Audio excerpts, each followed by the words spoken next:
नमस्कार मंडळी, स्वागत आहे मानदेश प्राईममध्ये. मी सध्या जांभुळणीत आहे. जांभुळणीमधील मराठी शाळा आहे. मराठी शाळेच्या पाठीमागे मराठी शाळेचं हे स्वच्छतागृह आहे. इथली परिस्थिती मी तुम्हाला दाखवणार आहे. मी जांभुळणीत आलो होतो. या ठिकाणी ग्रामसभा होती. ग्रामसभेत गोंधळ झाला. ग्रामसभा तहकूब झाली. त्या ठिकाणी अनेक प्रश्न उपस्थित झाले. त्यानंतर मी मराठी शाळेत आलो. मराठी शाळेच्या पाठीमागे जे बाथरूम आहे ते तुम्हाला दाखवण्याचा प्रयत्न करतो. माझ्या हातात ग्रामपंचायत जांभुळणीचा कागद आहे आणि या ठिकाणी गावठाण जिल्हा परिषद शाळेत स्वच्छतागृह बांधणे 99,320 रुपये बिल या ग्रामपंचायतीनं काढलेलं आहे आणि स्वच्छतागृह देखील बांधलेलं आहे.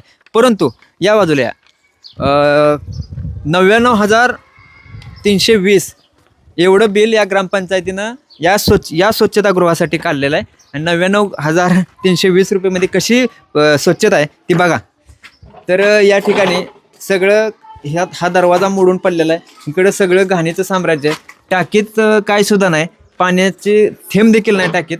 ह्या बाथरूमला कुलूप लावलेलं आहे आणि याला कलर नाही. याच्यावरती नाव लिहिलेलं आहे. आडवा धरा मोबाईल, आडवा याच्यावरती नाव नाही स्वच्छतागृह म्हणून. हे वापरण्यास योग्य नाही किंवा इथं लाईट नाही, पाणी नाही, वरती पाणी नाही, काही सुद्धा नाही. मग 99,320 रुपये या ग्रामपंचायतीनं वाया घालवलं का, धुळीस मिळवलं का, असा प्रश्न उपस्थित होतोय. हे जर चालू करायचं म्हणलं तर आता अजून थोडाफार खर्च करून ह्याला चालू करावं लागतंय. परंतु ग्रामपंचायत याकडे लक्ष का देत नाही, जिल्हा परिषद इकडे लक्ष का देत नाही. राज्यातील हजारो शाळा बंद पडण्याच्या मार्गावर आहेत अशा बातम्या आपण ऐकतो. आणि आपल्याच जर गावात बघितलं तर अशी परिस्थिती आपलीच माणसं करतायत.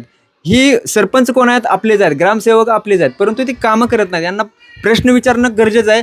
जनता प्रश्न विचारत नाही. जनता इथल्या या राजकारण्यांना भीते असा स्पष्ट आरोप आहे माझा. कारण तुम्ही जर प्रश्न विचारायला भीत असाल तर ही कामं अशीच राहणार. तुम्ही प्रश्न विचारा, लोकशाहीनं तुम्हाला अधिकार दिलेला आहे. आज तुम्ही जर प्रश्न विचारला तर तुमचे उद्या ही कामं होणार आहेत. मी बातमी दाखवण्याचं काम केलं, परंतु तुम्ही जर प्रश्न विचारला तरच हे काम होणार आहे, अन्यथा काम होणार नाही.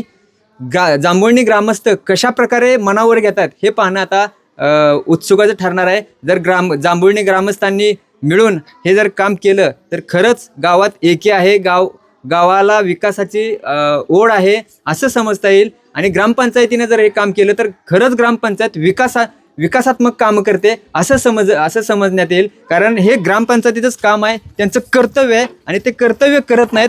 म्हणून मी आज त्यांना या व्हिडिओमधनं विनंती करतोय. बाथरूमच्या शेजारी जी घाण आहे ते आपण बघू शकतो. याकडे इथले गावकरी, शाळा व्यवस्थापन समिती, जिल्हा परिषद कमिटी या सगळ्यांनी लक्ष देणं गरजेचं आहे आणि गावकऱ्यांनी देखील लक्ष देणं गरजेचं आहे. भेटूया पुढच्या व्हिडिओमध्ये. धन्यवाद. आवाज माणदेशाचा, माणदेशातील प्रत्येकाचा. माणदेश प्राईम सबस्क्राईब करा आणि अपडेट रहा. नवीन व्हिडिओच्या नोटिफिकेशनसाठी बेल आयकॉनचं बटन दाबा. धन्यवाद.